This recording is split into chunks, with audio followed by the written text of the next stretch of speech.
ఓసారి ఎమ్మెల్యే అయితే చాలు అనుకున్న నేతలు ఎందరో ఉన్నారు.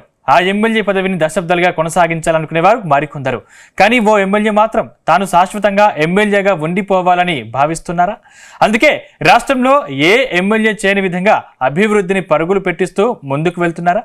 ఇంతకీ ఎవరా ఎమ్మెల్యే, ఎక్కడా జిల్లా? Let's watch the story.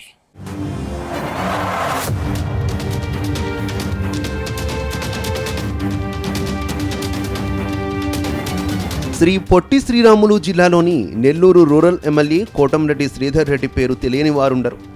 ఆంధ్రప్రదేశ్లో కూటమి సర్కార్ అధికారంలోకి వచ్చేందుకు తొలిమెట్టు ఆయనే అంటారు. గతంలో వైసీపీ అధికారంలో ఉండగా ఎన్నికలకు సుమారు ఏడాదిన్నర ముందు అధికార పార్టీలో ఉండి అసమ్మతి బావుట ఎగరవేశారాయన. దాంతో అప్పటి అధికార పార్టీ వైసీపీ సందిగ్ధంలో పడింది. ఆయన విమర్శలను కట్టడి చేసేందుకు చేసిన ప్రయత్నాలన్నీ విఫలమయ్యాయి.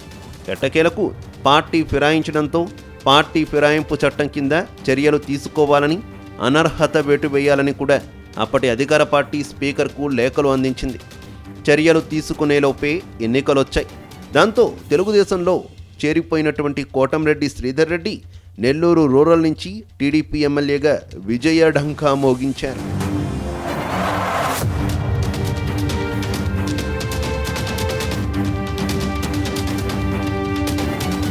అయితే ఎప్పుడైతే టీడీపీ ఎమ్మెల్యేగా కోటంరెడ్డి గెలిచారో ఆ తర్వాత ఆయన సైలెంట్ అయ్యారు.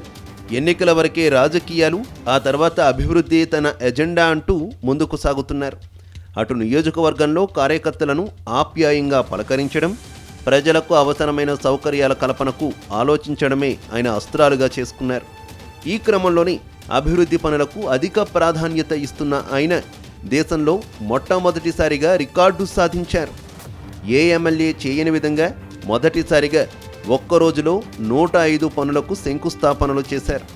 వీటి కోసం మార్చి 9న ఉదయం 6:30 నుంచి సాయంత్రం 10 గంటల వరకు ఈ కార్యక్రమానికి శ్రీకారం చుట్టారు. అభివృద్ధి పనులకు ఈ స్థాయిలో శంకుస్థాపనలు చేసిన ఎమ్మెల్యే ఇప్పటి వరకు దేశంలో ఎవరూ లేరు.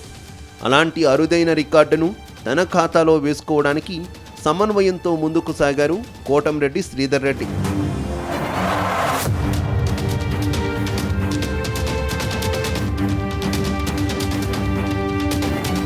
వాస్తవానికి నెల్లూరు జిల్లాలో ఒక్కసారి కాదు, 2 సార్లు కాదు, 4 సార్లు కూడా ఎమ్మెల్యేలుగా గెలిచిన నేతలు ఉన్నారు. అప్పటి ఉమ్మడి జిల్లాలో హ్యాట్రిక్ కొట్టిన ఎమ్మెల్యేలు కూడా ఉన్నారు. ఎమ్మెల్యేగా వరుస విజయాలను అందుకుంటున్న కోటంరెడ్డి శ్రీధర్ రెడ్డి భవిష్యత్తులో ఎమ్మెల్యే పదవి శాశ్వతంగా ఉండేందుకు వేసుకోవాల్సిన ఫౌండేషన్ పటిష్టం చేసుకుంటున్నారనే టాక్ వినిపిస్తోంది. స్వపక్షంలో ఉండి విపక్షాన్ని ఇరుకున పెట్టే నేతలు ఎంతోమంది ఉంటారు. అయితే స్వపక్షంలో ఉంటూ స్వపక్షాన్ని సందిగ్ధంలోకి నెట్టే నేతలు కొందరే ఉంటారు. అటువంటి వారిలో కోటంరెడ్డి శ్రీధర్ రెడ్డి ఒకరని రాజకీయ వర్గాల్లో ఎవరైనా టక్కున చెప్పే విధంగా ఆయన వైఖరి కనిపిస్తోంది. ఎమ్మెల్యే పదవిని సుదీర్ఘకాలం చేపట్టాలని, ఆ పదవి తనను విడిచి వెళ్లకుండా ఉండాలంటే ప్రజాక్షేత్రంలో ఉండాల్సిన పనులన్నీ చేయడంతో పాటు అభివృద్ధిని అస్త్రంగా చేసుకొని కోటంరెడ్డి పాలన సాగిస్తున్నారు.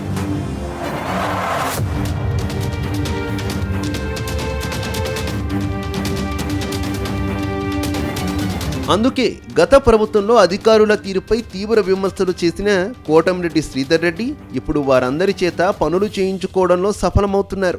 కేవలం 60 రోజుల్లోనే నెల్లూరు రూరల్ నియోజకవర్గంలో దాదాపు 335 పనులు పూర్తి చేసి చెప్పిన దానికంటే 5 రోజుల ముందుగానే 339 పనులు పూర్తి చేశారు. అలాగే 678 మంది నేతలతో ఒక్క రోజులోనే ప్రారంభోత్సవ మహోత్సవానికి కోటంరెడ్డి శ్రీధర్ రెడ్డి సిద్ధమయ్యారు. దీంతో సీఎం చంద్రబాబు కూడా ఎమ్మెల్యే కోటంరెడ్డి శ్రీధర్ రెడ్డిని అభినందిస్తూ ఓ లేఖను కూడా ఎమ్మెల్యేకు పంపారు. 2 తెలుగు రాష్ట్రాల్లో ఇలాంటి ఫీట్ను ఏ నేత ఇప్పటి వరకు సాధించలేదు. అందుకే చరిత్రలో కోటంరెడ్డి శ్రీధర్ రెడ్డి పేరును సువర్ణ అక్షరాలతో లిఖించాలని రాజకీయ విశ్లేషకులు అంటున్నారు.